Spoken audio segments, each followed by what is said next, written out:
जगत्पते गोपेशा गोपिकान्त राधाकान्त नमस्तुते प्रभु राधाकान्त গুন্ডিচা কি হয়েছে তোমার? গুন্ডিচা গুন্ডিচা কি হলো তোমার? গুন্ডিচা ওঠো, গুন্ডিচা।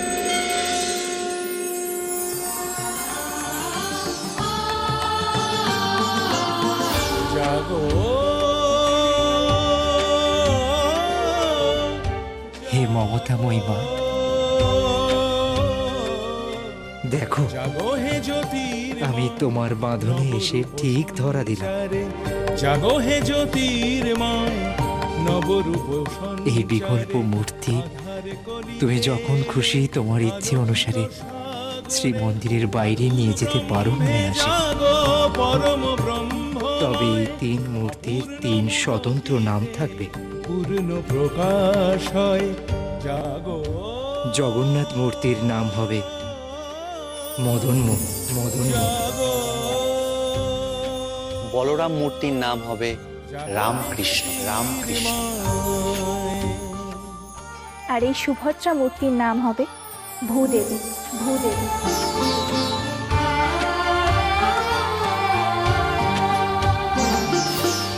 প্রেমে তুমি বাঁশি ধরো, বিনাশে সুদর্শন, শিষ্ট পালন করো দুষ্টের দমন।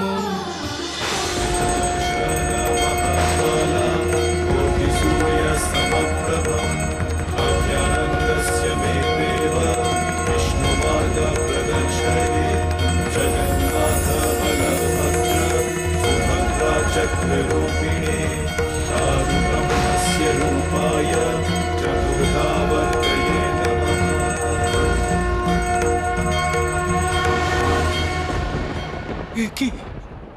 কি দেখছি আমি? কি আশ্চর্য! অবিকল একই রকম তিন মূর্তি, কেবল আয়তন ছোট। অবিশ্বাস্য, অবিশ্বাস্য।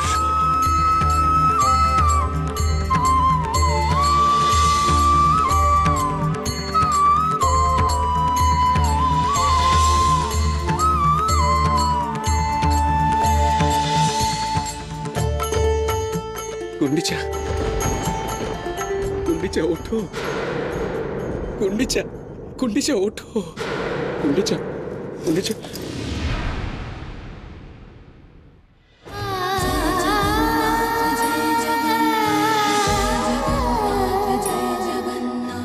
মায়ের কষ্ট কি সন্তান কখনো উপেক্ষা করে থাকতে পারে?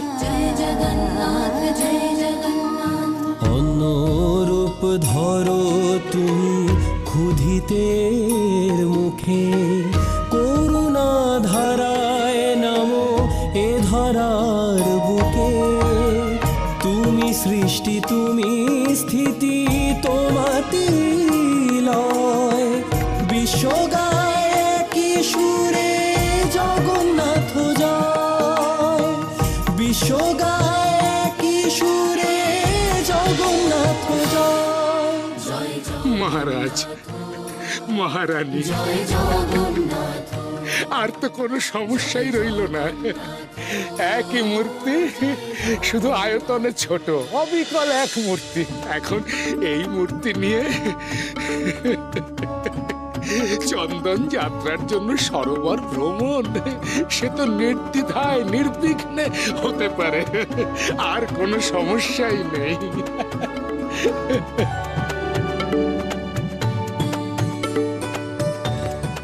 গুরুদেব, এই তিন মূর্তির জন্য আপনাকে যে অলংকার প্রস্তুত করতে বলেছিলাম, করেছেন তো? চিন্তা করবেন না মহারানী, সমস্ত উত্তম রূপে প্রস্তুত। যেমন শ্রী জগন্নাথ দেবের মস্তকের ব্রহ্মজ্যোতি হীরক, বলদেবের জন্য মস্তকের নীলা, সুভদ্রার জন্য আনা হয়েছে মানিক্য, আরো নানান অলঙ্কারাদি আছে মহারানী।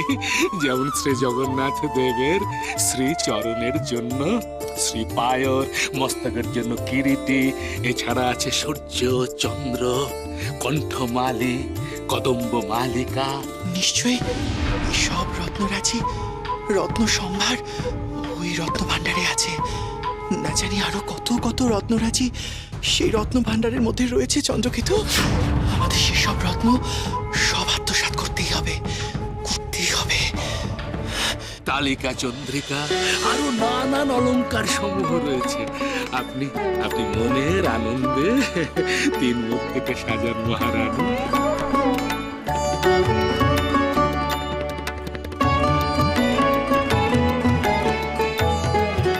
কবে হব আমরা এই যাবতীয় রত্নের মালিক? কবে হবে চন্দ্রকেতু? সব হবে, ধৈর্য ধরো। আগে তো রত্ন ভাণ্ডারের প্রবেশের পথটা খুঁজে বের করি, তারপর সমস্ত রত্ন হবে আমাদের।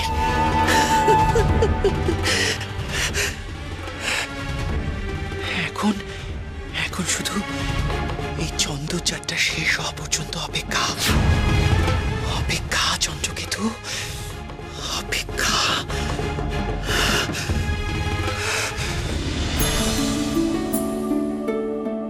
জানেন পিতা, আগামীকাল থেকে জগন্নাথ দেবের চন্দন যাত্রা শুরু হচ্ছে। মহারাজ ইন্দ্রদ্যুম্ন এবং মহারানী গুন্ডিচা আমাদের রাজ পরিবারের সকলকে আমন্ত্রণ জানিয়ে গেছেন শ্রীমন্দিরে যাবার জন্য।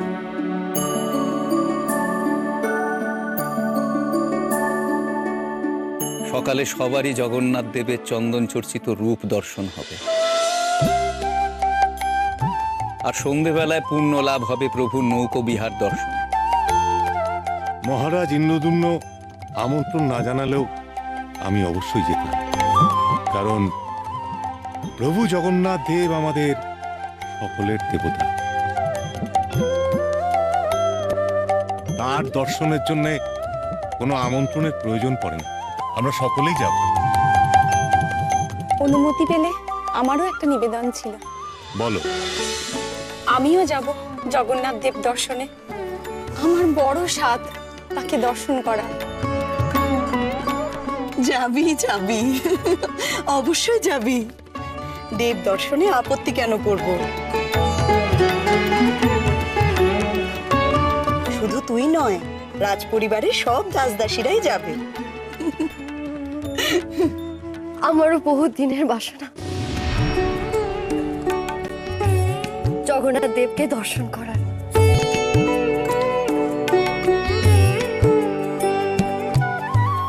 এই এতদিনে দর্শন করতে পারবো, আমার যে কি আনন্দ হচ্ছে। কাল পরিবারের সকলের সঙ্গে আমিও শ্রীমন্দিরে যাব। না না, তুমি যাবে না বড় বৌমা।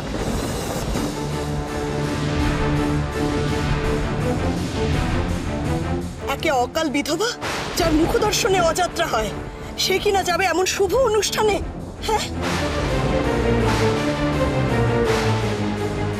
অকল্যাণ হবে না? যদি কোনো অঘটন হয় তার দায় কে নেবে?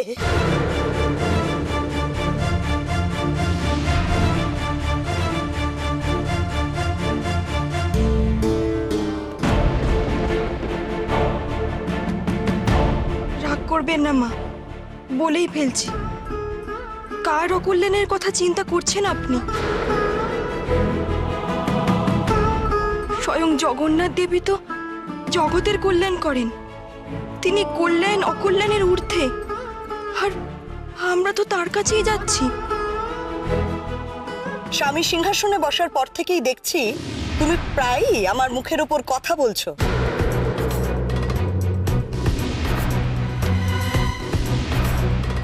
ভুলে যেও না, সৌমাল্য আমার সন্তান, তার পিতা এখনো জীবিত।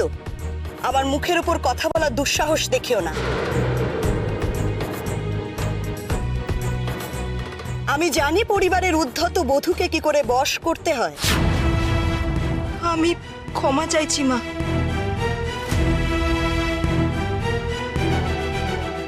মা, বৌরানী শ্রীমন্দিরে গেলে কারুর কোনো ক্ষতি হবে না। তাছাড়া কত বিধবারাই তো ওখানে যান, সুতরাং বৌরানী যদি শ্রীমন্দিরে যান কার কি অসুবিধা হবে? তুমিও আমার উপর প্রশ্ন করছো?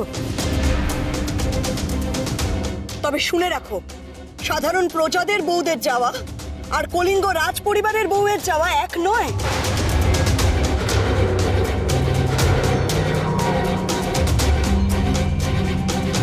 সাধারণ ঘরের বউরা যেভাবে জনসমক্ষে যেতে পারে, বড় বৌমা সেভাবে যেতে পারে না সৌমাল্য। রানী, একটা কথা আমি না বলে পারছি না। মহারাজ ইন্দ্রদুম্ন এবং রানী গুন্ডিচা যেদিন আমাদের রাজপ্রাসাদে এসেছিলেন, সেদিন তারা বড় বৌমাকে না দেখতে পেয়ে তারা বড় বৌমার খোঁজ করেছিলেন। সেদিনও তুমি তাদের সত্য বলনি।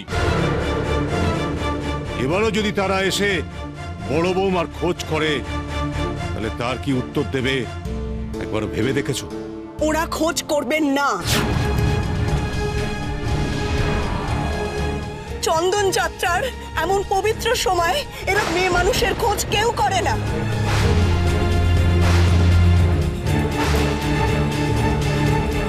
আর আমি তো বুঝতে পারছি না, যে নিজের স্বামীকে খেয়েছে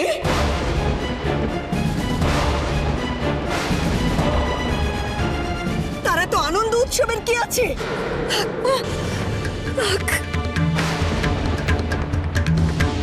আপনাদের কি পায়ে পড়ি,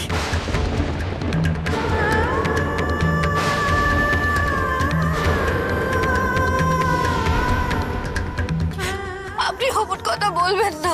বড় দিদি,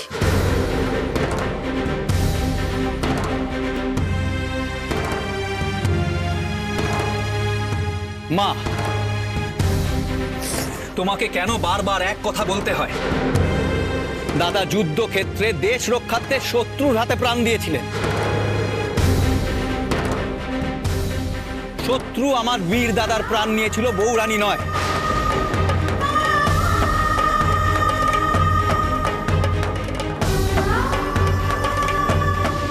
যুদ্ধে কি তুমি কখনো যাওনি? তোমার পিতা কি শত্রুদের বিরুদ্ধে যুদ্ধ করেননি? কিন্তু আমাদের সিঁদুর তোমাকে এবং তোমার পিতাকে ফিরিয়ে এনেছে। ওই মেয়ে তা পারেনি,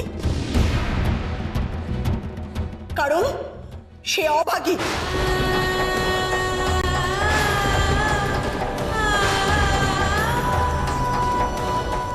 নিজের জীবন শেষ করে দিয়েছে।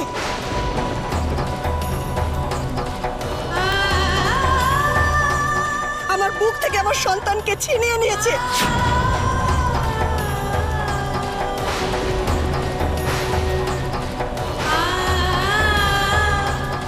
ওর সাথে বিয়ে না হলে আমি সন্তান হারা হতাম না।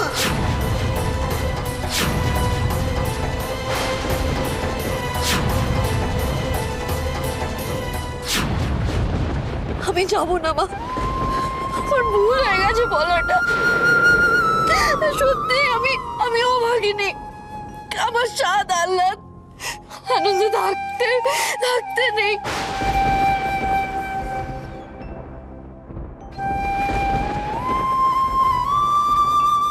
আর বিশ্বাস করুন, কাল জগন্নাথ দেবের চন্দন যাত্রায় কোনো অঘটন ঘটুক আমি চাই না।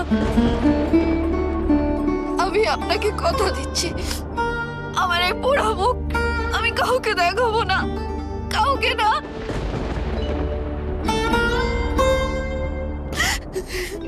জগন্নাথ দেবকেও দেখাবো না। বড় বাবা,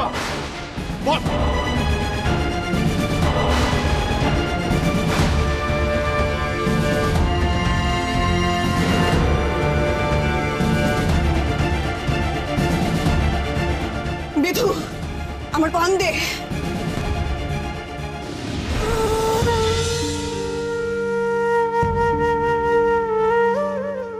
এ অন্যায়, এ ঘোর অন্যায়। হে কৃষ্ণ,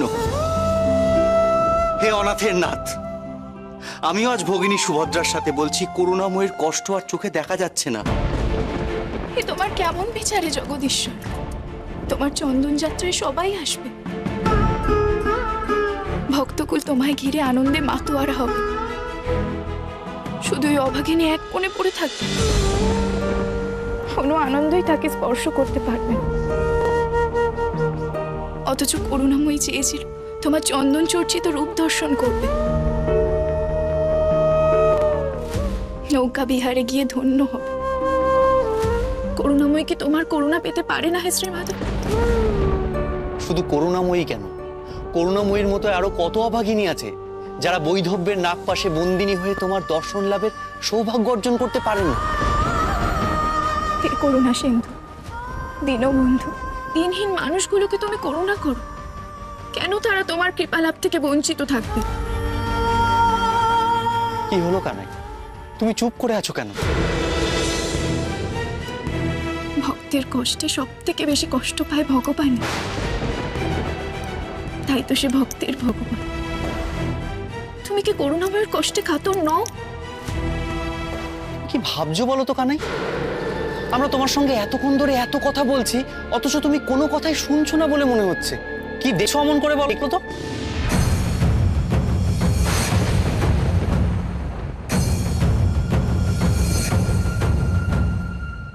দাঁড়ান, দাঁড়ান, দাঁড়ান যমরাজ, দাঁড়ান যমরাজ।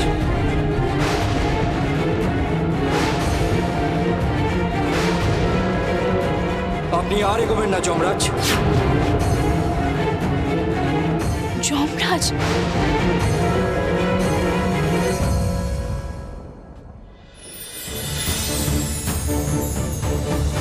यदा यदा हि धर्मस्य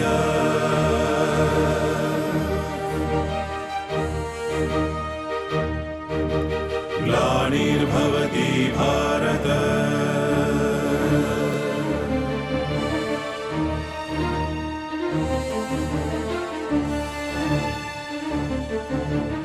अभ्युत्थानम् अधर्मस्य। আপনি যদি মর্তের মানুষের পাপ পুণ্যের হিসেবের অঙ্ক মেলানোর দায় নিয়ে এই পুরুষোত্তম ধামে শ্রী মন্দিরে এসে থাকেন, তাহলে ওইখানেই দাঁড়াবেন। হে প্রভু, আমার কি আপনাকে দর্শনের অধিকারও নেই? আমি তো সেই অভিপ্রায় নিয়ে এখানে এসেছিলাম। না যমরাজ, আপনি আমাকে দর্শন করতে এসেছেন ঠিকই, তবে শুধু দর্শন করতে আসেননি।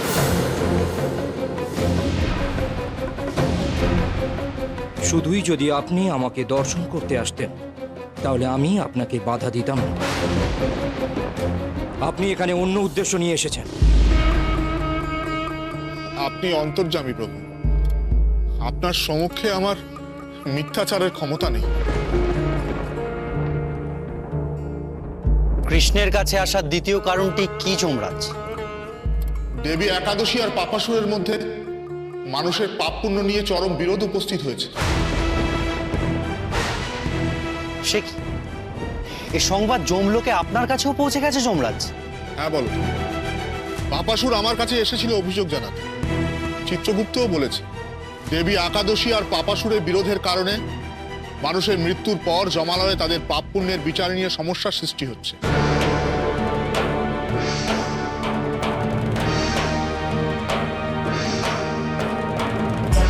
প্রকৃত পাপী মুক্তি পেয়ে যাচ্ছে, অথচ পুণ্যবান সামান্য কারণে কঠিন শাস্তি পেয়ে যাচ্ছে। পাপাসুর জমালয় পর্যন্ত গেছিল? যমরাজ, আপনি কখনো বৈকুণ্ঠে এসেছেন পাপ পুণ্যের হিসেব করতে?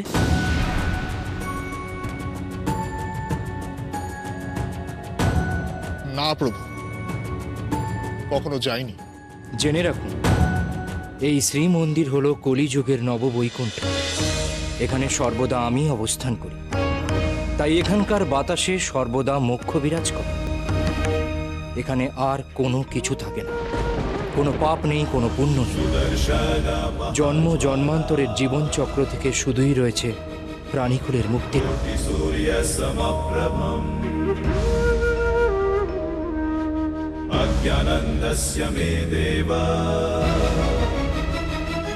হে প্রভু, আমি কি এতই অকৃতি, এতই অধম যে আপনার দারু ব্রহ্মরূপ দর্শন করতে গর্ভগৃহে প্রবেশ পর্যন্ত করতে পারবো না?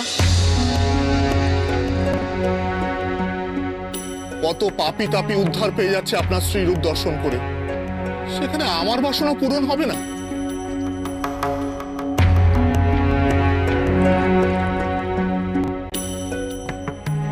যমরাজ, আপনি আপনার পদতলে একবার তাকিয়ে দেখুন।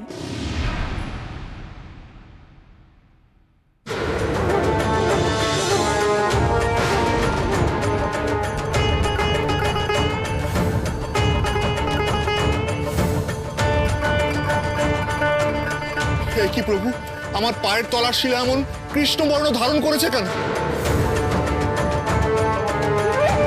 যখন এসেছিলাম তখন তো এমনটা ছিল না। মন্দিরে প্রবেশের এই যে দাবিংশতি সোপান, সাধারণ মানুষ একে বলে 22 সিঁড়ি বা 22 পৈচি। এই সোপানে ওঠার সময় যাবতীয় যা পাপ পুণ্যের চিন্তা, জাগতিক চিন্তা বাইরে রেখে এসে গর্ভগৃহে প্রবেশ করে আমার দারুব্রহ্ম রূপ দর্শন করতে হয় যমরাজ।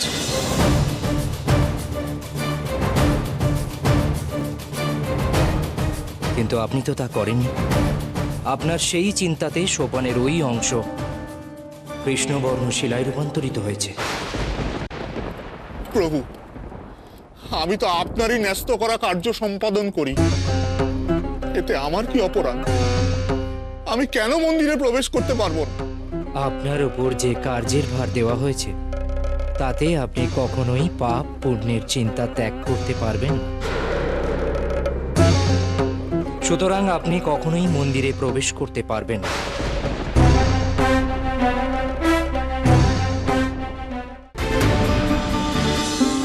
তবে আপনার পাদস্পর্শে সোপানের যে অংশ কৃষ্ণবর্ণ রূপ ধারণ করেছে তা অতি পবিত্র। ভাবিকালে এই শিলা যমশিলা নামে পরিচিত। জয় জগন্নাথ, জয় জগন্নাথ, জয় জগন্নাথ, জয় জয় জগন্নাথ, জয় জগন্নাথ, জয় জগন্নাথ, জয় জয় জগন্নাথ, জয় জগন্নাথ। এই শিলা এতই পবিত্র যে কোনো মৃত ব্যক্তির নামে পিণ্ড দান করলে সেই ব্যক্তির আত্মা তৎক্ষণাৎ মুক্তি লাভ করে বৈকুণ্ঠে গতিপ্রাপ্ত হয়। জয় জগন্নাথ, জয় জয় জগন্নাথ, জয় জয় জগন্নাথ, গয়াধামে আমার চরণ চিহ্ন স্থানে পিণ্ড দান করলে আত্মা সদ্গতি প্রাপ্ত হয়, আর এখানে পিণ্ড দান করলে আত্মা চিরমুক্তি প্রাপ্ত হবে।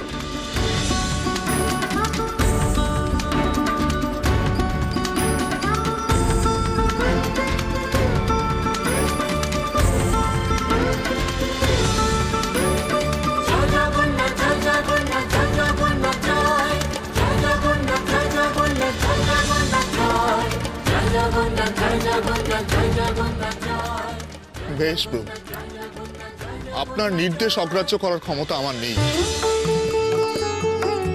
আমি কখনো শ্রীমন্দিরে প্রবেশ করব না। কিন্তু আপনার দারু ব্রহ্ম রূপ দর্শনের যে ঐকান্তিক বাসনা আমার ছিল তা কি কোনোদিন পূরণ হবে না প্রভু? অবশ্যই হবে যমরাজ। আপনি যমশিলায় অবস্থান করুন। চন্দন যাত্রায় আমার বিকল্প দারুব্রহ্ম মূর্তি নৌকা বিহারের জন্য শ্রী মন্দিরের বাইরে আনা হবে, তখনই দর্শন করবেন।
অরূপের মাঝে কিবা রূপ হেরি তমসা তারুণ আলোক বিহারী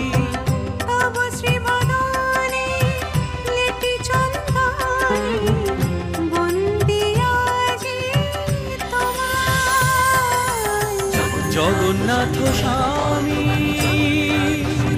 নয়ন পথগামী জগন্নাথ স্বামী নয়ন পথগামী চলে চন্দন যাত্রা চলে চন্দন যাত্রা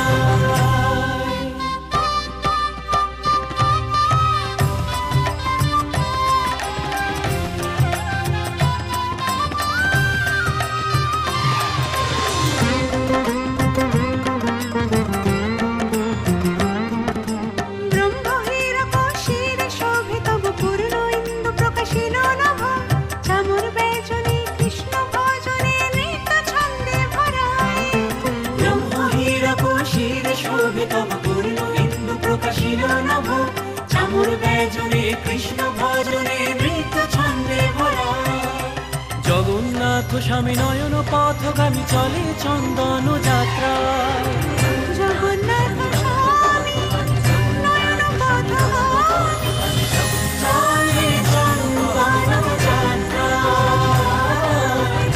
চলে চন্দন যাত্রা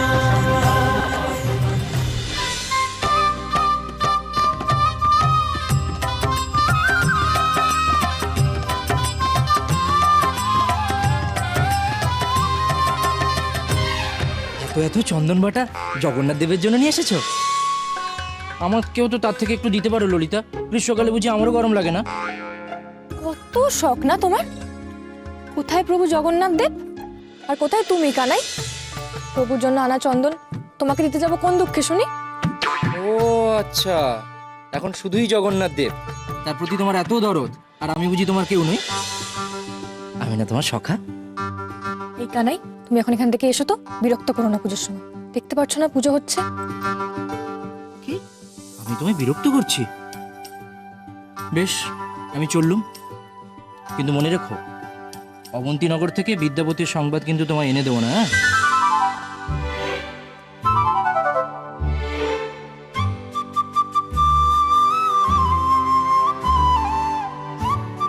বলছি একটু চন্দন দাও না। না, দেব না। দাও না। না, দেওয়া যাবে না কানাই, বললাম তো তোমায়। কেন দেওয়া যাবে না? একটু আমাকে চন্দন দাও। উফ কানাই, এই চন্দন জগন্নাথ দেবের জন্য, তোমাকে দেওয়া যাবে না। তুমি এখন এসো। জগন্নাথ দেবের জন্য তো কি হয়েছে? আমাকে একটু চন্দন দিতেই হবে। চন্দন দাও তুমি। দেবো না, দেবো না, দেবো না কানাই, তুমি এখন এসো, বিরক্ত করো না। চন্দন না নিয়ে আমি যাবোই না। তুমি যাও, চন্দন দাও দাও। হয়েছে শান্তি, এবার এসো তুমি।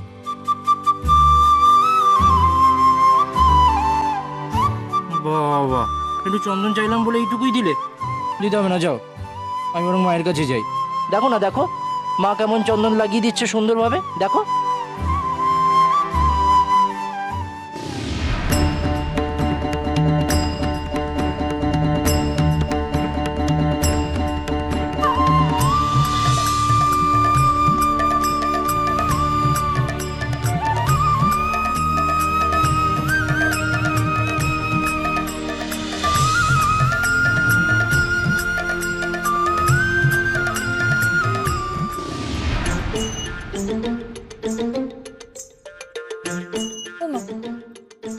এইটুকু সময়ের মধ্যে কানাই কোথায় চলে গেল?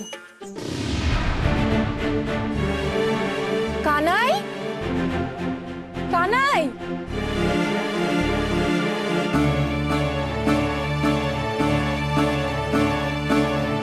কানাই, কানাই। এত অস্থিরমতি হয়ে কি করছো এখানে? এটি দেবতার মন্দির। এই মন্দিরে শুধুমাত্র তার দিকেই দৃষ্টি নিবদ্ধ রাখতে হয়। মনঃসংযোগ করো শুধু তার প্রতি।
ছিল নভ, চামর ব্যজনে কৃষ্ণ ভজনে নৃত্য ছন্দে ভরা। জগন্নাথ স্বামী নয়ন পথগামী চলে চন্দন যাত্রা। জগন্নাথ স্বামী নয়ন পথগামী। মহারাজ, মহারানী কি করছেন? না না না না না, প্রজারা সবাই উপস্থিত, তাদের সামনে পাণ্ডাদের কাজ উনি নিজে হাতে করছেন না। না না না, লোকে কি বলবে? নানা জনে নানা কথা বলুক না গুরুদেব। মা তার সন্তানের দেহ শীতল রাখার জন্য এত আদর যত্ন করছে। আপনি বলুন না গুরুদেব, মা ছাড়া সন্তানের এমন আদর যত্ন আর কে নিতে পারে? মহারাজ, উনি মহারানী, মহারানীকে এইভাবে? না গুরুদেব, গুন্ডিচা এখন শুধু রানী নেই,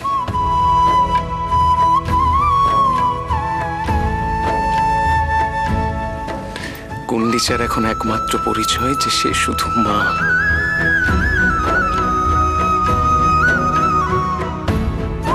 আর জগন্নাথ দেব আমি গুন্ডিচার সন্তান। যুগান্ত পরে আমি আবার তোমার স্নেহধারায় ভেসে যাচ্ছি মা যশোদা। মনে পড়ে যাচ্ছে সেই দাপর যুগের কথা।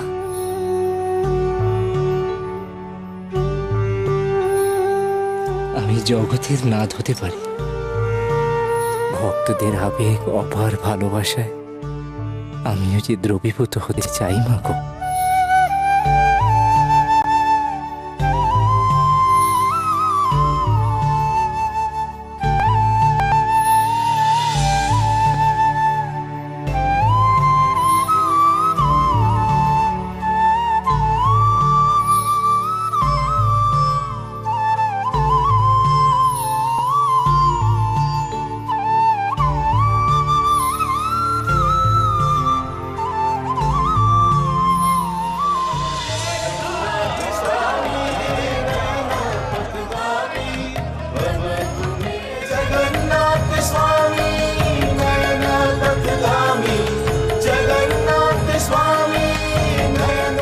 মহারাজ, এতক্ষণে চামর ব্যজন শেষ হল।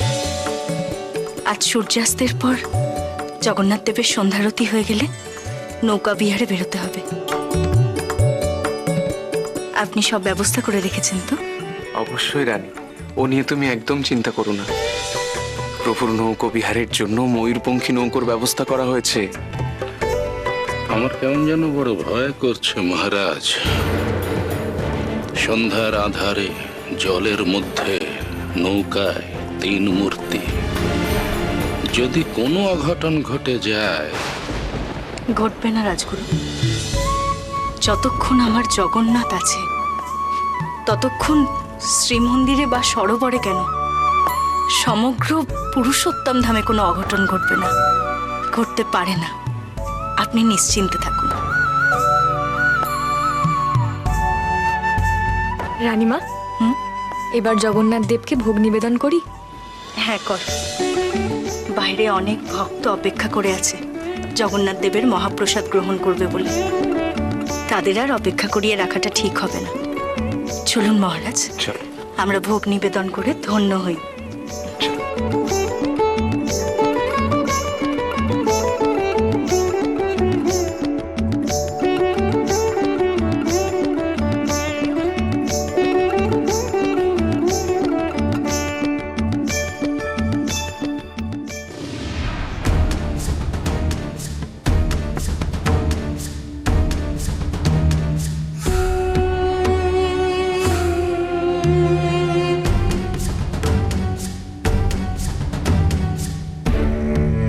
সর্বক্ষেত্রে ওই শবর কন্যার প্রাধান্য আমার তো সহ্য হচ্ছে না। না না না না, যে করি হোক আমার কন্যা মীনাক্ষী, মীনাক্ষীর অধিকার, তার প্রাধান্য বৃদ্ধি করতেই হবে যে কোনো ভাব। আসুন আসুন, আপনাদের জন্যই আমরা প্রতীক্ষা করছিলাম। চলো গর্ভগৃহে গিয়ে প্রভু জগন্নাথ দেবকে দর্শন করবেন। চলো।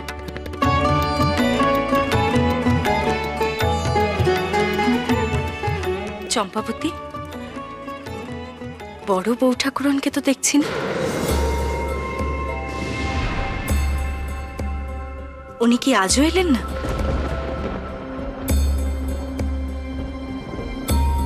আসলে আগের দিন তো বড় বউ ঠাকুরনের সাথে পরিচয়ই হলো না। আজ ভেবেছিলাম উনি বোধহয় আসবেন। রানী তাহলে ঠিকই বলেছে, কোথাও একটা রহস্য আছে রানী করুণাময়ীকে ঘিরে। আসলে আমার বড় বৌমা প্রাসাদ থেকে প্রায় বেরোই না। আজ এখানে এত মানুষের সমাগম হবে, এত ভিড়ে সে ঠিক স্বাচ্ছন্দ্য বোধ করে না। ওমা, ভিড় তো কি হয়েছে? এ তো আর নিছকই ভ্রমণে বেরোনো নয়, স্বয়ং জগন্নাথ দেবকে দর্শন করতে আসা, মহাপ্রসাদ গ্রহণ করতে আসা। আর কিছুক্ষণ পরেই জগন্নাথ দেব নৌকা বিহারে বেরোবেন। এরকম এক অপূর্ব দৃশ্য বড় বউ ঠাকুরান দেখবেন না? তা কি করে হয়? কত দূর দূরান্ত থেকে মানুষজন এসেছেন চন্দন যাত্রা দেখবেন বলে। আর কলিঙ্গ রাজ্যের বড় রানী আসবেন না? না না, তা হয় না। আমি নিজে যাব তাকে আনতে। দেখি তো উনি না এসে পারেন কি করে। আপনাদের আপত্তি নেই তো? না না, চিচি, এতে আমাদের আপত্তির কি আছে? বড় বৌমা আমাদের অত্যন্ত আদরের, স্নেহের পাত্রী। সে যদি ঘরের কোণে মুখ লুকিয়ে থাকে, তাহলে পিতা হিসেবে আমার কি ভালো লাগতে পারে? মহারানী, আপনি যদি বৌরানীকে নিয়ে আসতে পারেন আমরা খুশিই হব। বেশ, আপনারা জগন্নাথ দেবের বিগ্রহ দর্শন করুন, মহাপ্রসাদ গ্রহণ করুন। আমি নিজে গিয়ে করুণাময়ীকে নিয়ে আসছি। তারপর সবাই মিলে একসাথে দেখব নৌকা বিহার। না মানে? না না রাজমাতা, কোনো অসুবিধে হবে না। আমি নিজে যাব তাকে আনতে, তার সাথে আমি থাকব। মহারাজ, আপনি অতিথিদের নিয়ে গিয়ে বিগ্রহ দর্শন করান, আমি আসছি।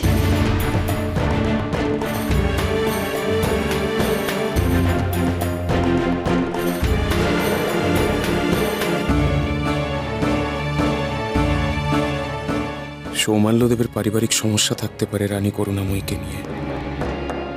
তাদের আভ্যন্তরীণ বিষয়ে গুন্ডিচা প্রবেশ না করলেই ভালো করত। আজকের তিথিতে কোনো অশান্তি হবে না তো? আসুন আসুন।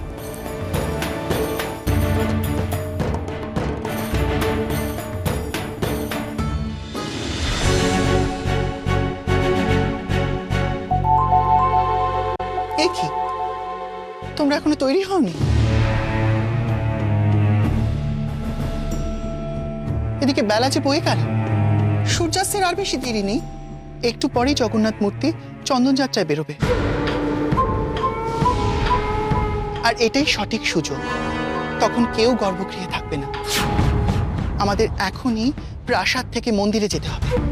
বাবা, তুই আবার এরকম সেজেছিস কেন? কি হলো তোর? কেন, আমার কি একটু অন্যরকম সাজগোজ করতে নেই?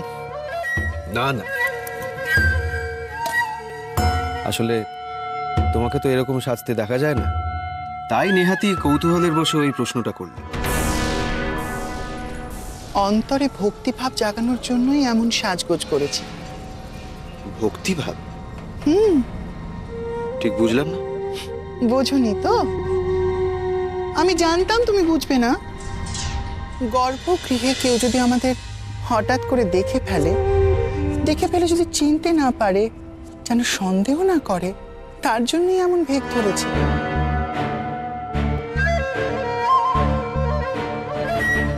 বাহ, চমৎকার ভেবেছো তুমি হজামি। আমি ভাবছিলাম ভাবনাটা আমার কাজ চন্দ্রকেতু, তুমি ভেবে আর সময় নষ্ট করো না। তারা এবার খুব সতর্কভাবে পাহারা দেবে। আগের বারের মতন বিপদ হলে কিন্তু আর জাল কেটে আমরা বেরোতে পারবো না। আমাদের খুব সতর্ক থাকতে হবে। কি হলো, তোমরা তাড়াতাড়ি তৈরি হয়ে নাও। বেশ।